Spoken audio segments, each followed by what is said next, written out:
Bonsoir à tous, merci de nous rejoindre dans le cadre de cette grande édition d'information consacrée largement à la rétrospective de la semaine.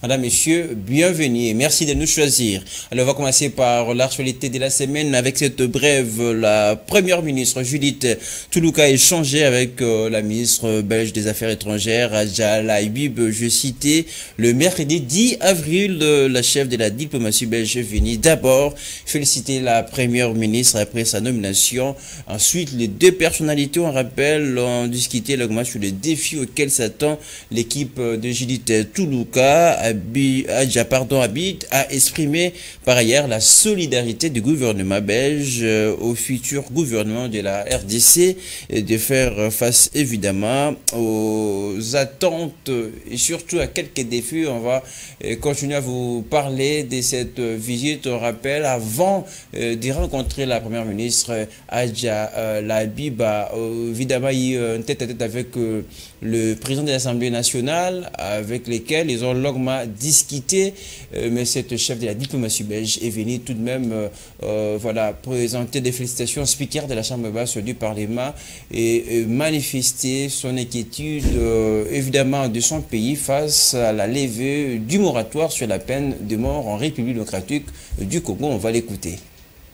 Très brièvement, nous avons eu un excellent échange et j'ai tout d'abord félicité Monsieur le Président pour sa réélection et nous nous sommes entretenus pour envisager les réformes à mener pour améliorer encore le processus démocratique en République démocratique du Congo. Et j'ai aussi exprimé mes inquiétudes quant à la levée du moratoire sur la peine de mort. Vous savez que la Belgique est inquiète et défend l'abrogation universelle de la peine de mort, ce que nous continuons évidemment à défendre. Voilà, on va continuer évidemment à parler de la nomination de la première ministre Judith Toulouka, j'ai cité, et qui continue évidemment à susciter beaucoup de réactions. Mais d'abord, la première ministre a eu un entretien, une séance de travail avec le présidium de l'Union sacrée sur la formation du nouveau gouvernement. Néanmoins, Pichou Nguemi pense que cette rencontre est absurde car ça n'aboutira pas à un résultat meilleur. Ce coordonnateur national des sentinelles de la République, parti évidemment cher, qui suit de près et pense que la première ministre doit éviter les erreurs du passé pour le bien-être de la population congolaise. Moi, je ne crois pas. Parce que déjà, Augustin Kabouya qui nous stipule que déjà l'Union sacrée passe de moments, je dirais, de turbulence. Quand un appareil volant imitant oiseau naturel passe déjà des moments de turbulence, ça dit quoi, ça peut tomber ou ça peut, voilà, ça peut causer des dégâts. Et aujourd'hui, l'Union sacrée, ça nous cause beaucoup de problèmes.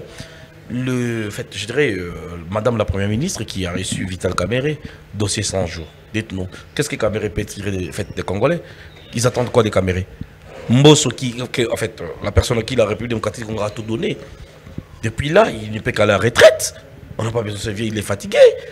Le monsieur, en fait, je dirais Bati Lukwebo, un kabiliste avéré, avec qui on a donné la chasse avec Nenenkour, on a traché à sa faveur parce qu'on avait besoin de lui dans l'Union sacrée. Il n'a plus l'âge de faire la politique. Il n'a qu'à se reposer. Jean-Pierre Bemba, ou un ancien rebelle, mais aujourd'hui ministre de la Défense, ou Bounagana est toujours occupé. Dites-nous, qu'est-ce que Jean-Pierre Bemba fait à la défense? Est-ce qu'il faut continuer à cajoler ces noms-là? Non, mais on n'a pas ces temps-là de dire que voilà, il faut tel, il faut son fils, il faut... Non, c'est pas les noms qui font les combats. On est fatigué de ces noms-là. Donc n'attendons pas un gouvernement d'union nationale. Monsieur le président de la République, c'est votre dernier mandat. Prenez vos responsabilités. Nomination toujours de la première ministre, c'est l'actualité évidemment qui a dominé encore cette semaine. Des réactions, des messages de félicitations continuent à tomber. Le dernier en date, celui de Bourgeois Mboma, vice-président du bureau d'études du parti, président de la plateforme et rassemblement des associations de Peter Kazadi, qui espère que la nouvelle première ministre va répondre aux attentes des Congolais. Pour nous, le rassemblement des associations de Peter Kazadi, RAPECA, et pour le parti Assir, nous présentons en sincère félicitations à l'endroit du président de la République, chef de l'État Félix Antoine Tshisekedi Tshilombo, pour avoir innové en nommant pour la première fois de l'histoire de notre pays, depuis son accession à la souveraineté internationale, une femme à la tête de l'exécutif national. Nous estimons que c'est un choix judicieux parce qu'il a comme substratum la compétence. Et nous osons croire que Mme Judith Toulouka sera à même de répondre positivement aux aspirations fondamentales de notre peuple. C'est dans cette optique que nous rappelons au président Tshisekedi d'analyser minutieusement et méticuleusement la question de la sécurité de notre peuple. C'est une question fondamentale. Le vice-premier ministre comme Maître Peter Kazadi a lutté ardemment contre le phénomène Koulouna, contre le phénomène Mobondo et même contre le phénomène kidnapping. Souvenez-vous, qui troublait la quiétude de notre peuple matin, midi et soir. Mais si aujourd'hui nous nous arrogeons le luxe où nous avons cette latitude de circuler aisément sur toute l'étendue du territoire, c'est grâce à l'expertise de Maître Peter Kazadi. Voilà pourquoi nous, le rassemblement des associations de Peter Kazadi, nous, le parti ASSIR, nous formulons une requête au président Tshisekedi.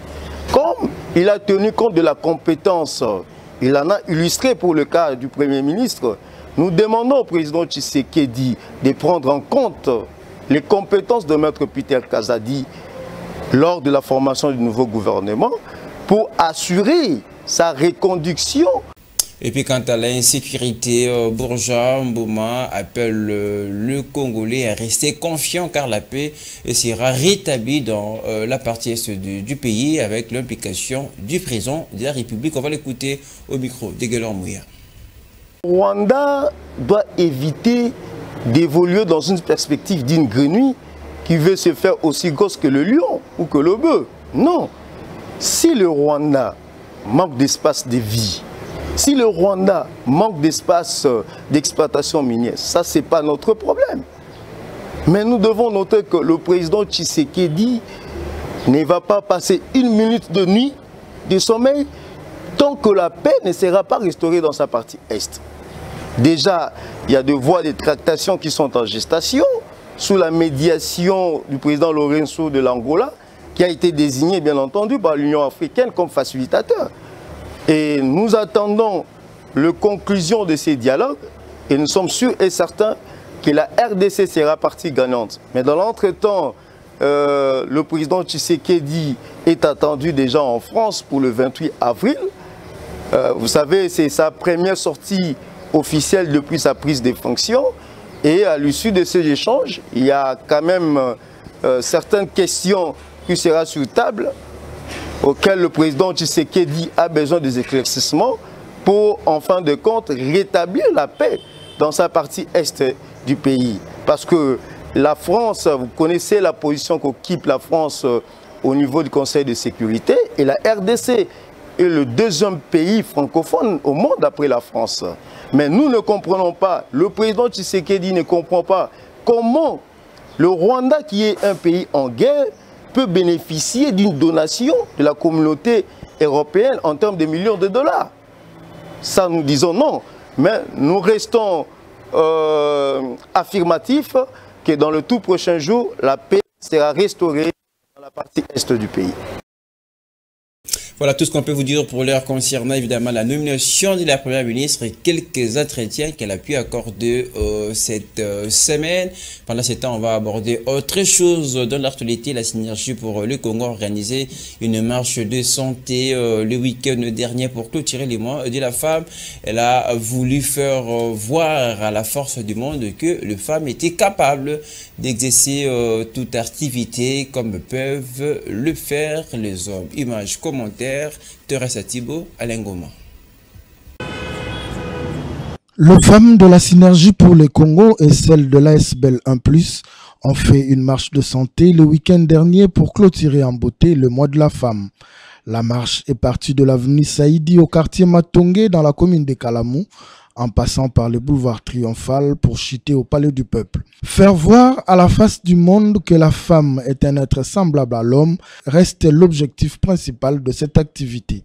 La femme n'est pas seulement un instrument pour faire des enfants.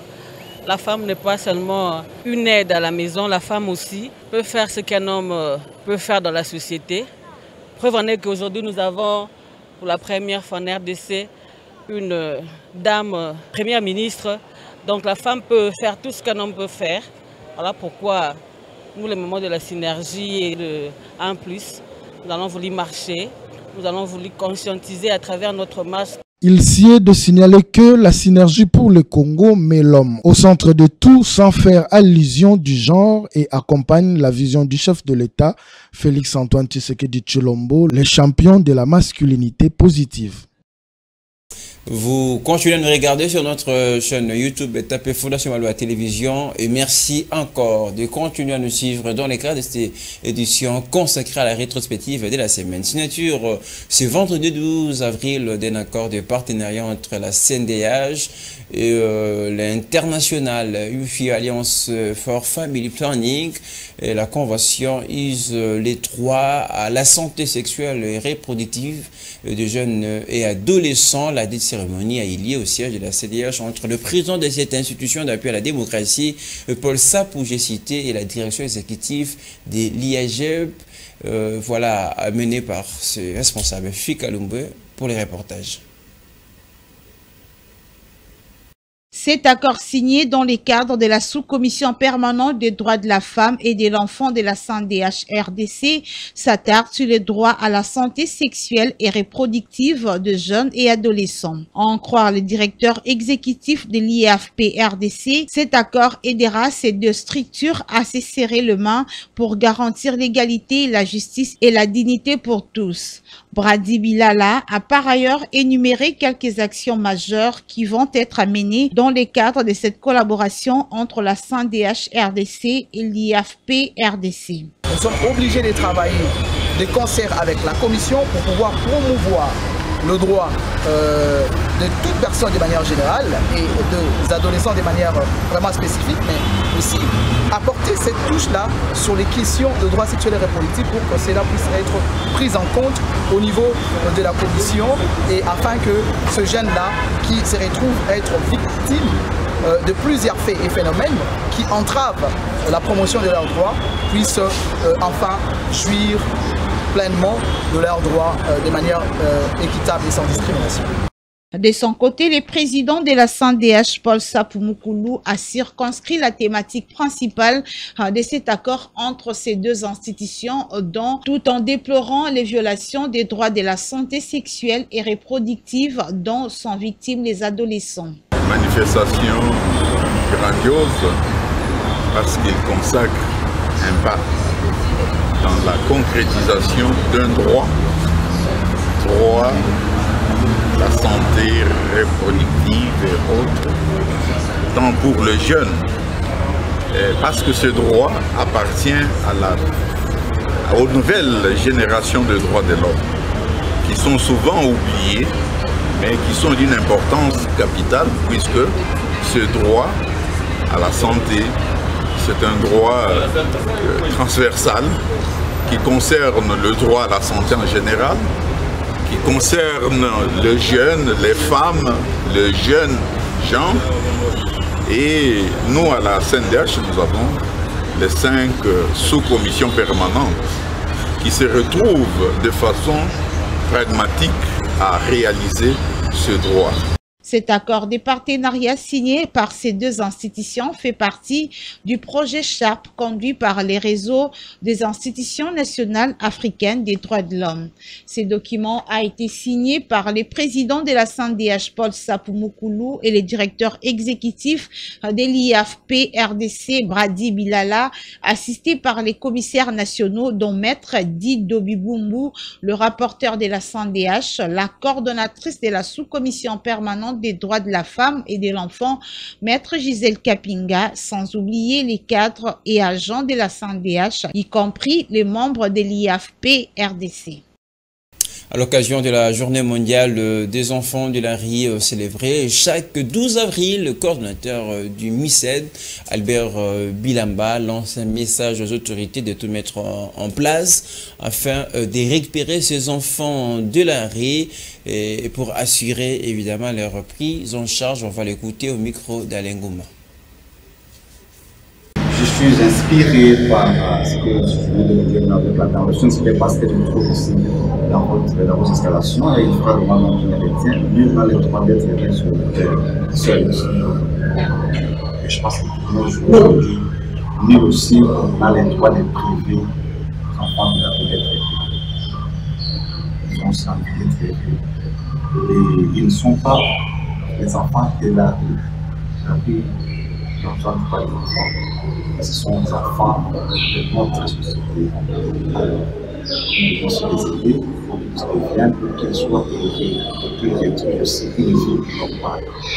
C'est ça l'essentiel. On ne peut pas tourner autour des consultations sur ces enfants, c'est quelque chose de la population. Chaque année, on commémore ça, mais la réalité, on ne sent pas vraiment qu'il y a vraiment un changement. Par contre, les choses sont devenues. On a des générations dans la rue, parents de la rue, grands-parents avec grands-parents dans la rue. Bon, je pense que c'est quelque chose qui fait un peu mal. Donc, ça devient un peu comme si c'était normal. Et là, tout le monde voit seulement la face A de ces enfants-là. Ils sont des petits brigands, des petits voleurs, ils font ceci. Dès qu'on le voit, on sent qu'il y a une insécurité. On ne sait pas leur face A. Qu'est-ce que ces enfants-là disent? Pourquoi ils sont là? Pourquoi c'est ce spectacle-là? Est-ce parce qu'ils ont voulu? Ils ont vraiment voulu rester là dans la rue, tourner dans la rue, faire ce qu'ils font? Je ne pense pas. Je pense que nous ne devons pas faire un effort de chercher à comprendre. Parce que quand on ne comprend pas l'origine, la cause, le principe d'un phénomène, on ne peut pas s'attarder à chercher à le manipuler ou chercher à commenter, à dire quelque chose sur ce phénomène. Voilà un peu notre souci pour cette journée. Nous pensons que tous puissions permettre, nous puissions coopérer, nous puissions nous mettre pour que les enfants de la Rose retrouvent une vie et le besoin qu'ils se réinsèrent dans la société. Ce serait une énergie qui nous permettra d'être assez forts. On va parler société à présent dans ce journal. Direction la commune de Massina, quartier 3, le rivière Tianga et Mokali ont débordé jusqu'à inonder les maisons. Voilà cette situation qui a causé beaucoup de pertes en termes de biens de la population qui crie évidemment au tirage des rivières. Fifi Kalumbwe, Enoch Mafouka signe ce reportage. En croire les habitants du quartier 2 et 3 dans la commune de Massina, c'est une petite rivière qui ne pouvait pas produire ses effets, qui expose la population de ces coins à des dangers associés à d'innombrables pertes de biens en nature. Mais suite à la négligence de l'autorité compétente et au manque de curage des caniveaux, voici les conséquences. Bakire mai kuna likolo na Mokali. Ti likolo kuna biso ko bandaka moi etandia muke oyo kolongwa pont ya boulevard ti na pont ya Kulumba bakire bisote. Donc biso tozana Kishasa te. En même temps tozana bana ya mike bango bazela kasoki bayoki o batu bakufi wana nde baye na ba cercle mbango pona tire na kokunda. Eza mama moko pas même un mètre. Donc bako kiyomba la moko zaka mama ya mbula nde ozomona wa. Alors batu bazoko ikota batu bandaku batu bana à l'aise te. Atosenga peza fati ata absolu likambo na na mayoyo po ba carnivo nyonso kuna ko ya ba terrasse ya Grand Boulevard batimoli tumoli batimoli tumoli so ba mai nyonso zo sopa na bipa yo et pas do kende bazo tala ngote ba bazo bonsala ba boulevard mais ba bonsala pe koto yo pas mai zo kende. Ceux des alentours de la rivière Tsanga, toujours dans la commune de Massina, vivent de leur côté dans la psychose, sachant que tout peut arriver après chaque pluie. La demande reste la même, l'écurage des caniveaux. Tozo souffrir makasi. Tozo la bien te 2 jours yango mbula ebeti. Tozo bimate, to bimaka Kishasa za soko biminde ole. Mais biso tozo bimate po anini mai e pénaliser biso. Robimandenge nini. fallait garder au batela batu au batela milimo batu soki maye mbule sili maye kei nde ozimwa guérison ya robima vraiment boya bo sunga biso ya kokirele biso mayo vraiment soki bokirele biso mayo te toza na pasi tokokende wapi Kinshasa eza na pasi bambula no ya minene yete mwa mbula mkia boye maye koteli batu na ndako tokende wapi. Les maladies de main sale telles que la fièvre typhoïde, les choléra sont déjà certainement à la porte ici au quartier 2 et 3 dans la commune de Massinam, car ces enfants qui s'exposent au danger involontairement de leur propre gré sont sans nul doute candidats à ces maladies. D'une commune à une autre, on va se rendre cette fois-ci à Matete, au quartier Kisampou, où la chaussée qui amène vers la commune de Kisenso est complètement impraticable. Les eaux de pluie associées à une insalubrité qui ne dit pas son nom, occasionné les délabrements de cette route. Torres Atibo, Rite d'Inonzei. La détérioration complète de la route Kinsakou, une chaussée qui facilite le trafic entre les communes de Kisenso et Matete, inquiète non seulement les automobilistes, mais également les piétons. Les activités commerciales exercées sur cette route de grande importance sont paralysées, affirme cette dame, à cause de l'insalubrité grandissante qui abrite ce lieu. Donc, ceux qui lac Tanganyika et commune à Matete, beaucoup mettre à Matete, ceux qui batambolaka, ceux qui peuvent monaka et pour partout, okende lokoro, okende mboloko, okende obateke, partout mateteza ya kobeba. Atoza na kati ya Kinsaku, mais tala mutuka ndenge zoya na kati ya laki, donc mawa. Tozoye bate, azamwa na matete, to azamwa na matete te. Tala ba maman bateka bazoteka lisusu te, et ça déjà plus d'un mois. Donc to ebite bougumestre na biso atambolaka to te. Ce qui est tali ba coin nyonso principal nyonso ya Matete eza ya kobeba o eza principal numéro 1 o ememaka ba transport o ekendaka Kisenso. Donc bande kopé ya Kisenso bazo souffrir pour nos ba transport beaucoup mettre na biso tozoyeba te mais siko tozoyeba te Matete bakipaka ngo te gouvernement bakipaka ngo te gouverneur nanu tomone na Matete te. Selon cette notable du quartier, cette chaussée, autrefois d'importance capitale dans les trafics entre la commune de Kisenso et celle de Matete, est aujourd'hui impraticable à cause de la mauvaise volonté de l'autorité municipale.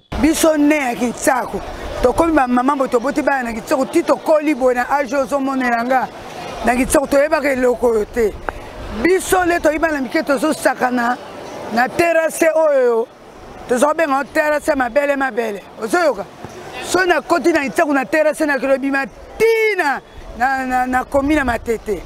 Donc à l'aise ma comme ça à l'aise. To ko na kinta Matete. Mais lelo nde to komi to éviter tala. Bino mo ba konzibo tala. Nzela ko lekezate, nzela ko tekezate, to éviter so kinam to ko bongisa ngo.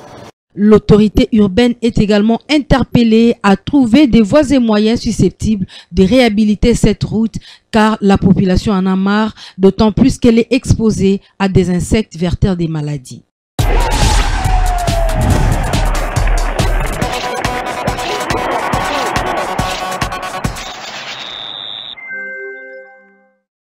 Du sport, avant de terminer, on va revenir dans la semaine qui était un petit peu spéciale pour le seul représentant congolais aux interclubs de Tout-Puissant Mazembe et qui retrouve le demi-finale après beaucoup d'années, victorieux devant Petro de Luanda sur le score de 2-1. Retour en image, commentaire Enoch Mafuka.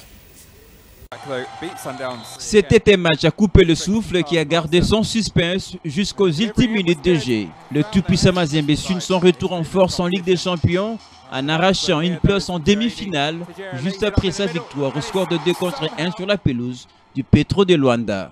Après le nil à l'aller, Petro de Luanda pense avoir fait le dur grâce à l'ouverture du score de Jonathan Toro qui permet au club angolais de mener au score juste après la demi-heure.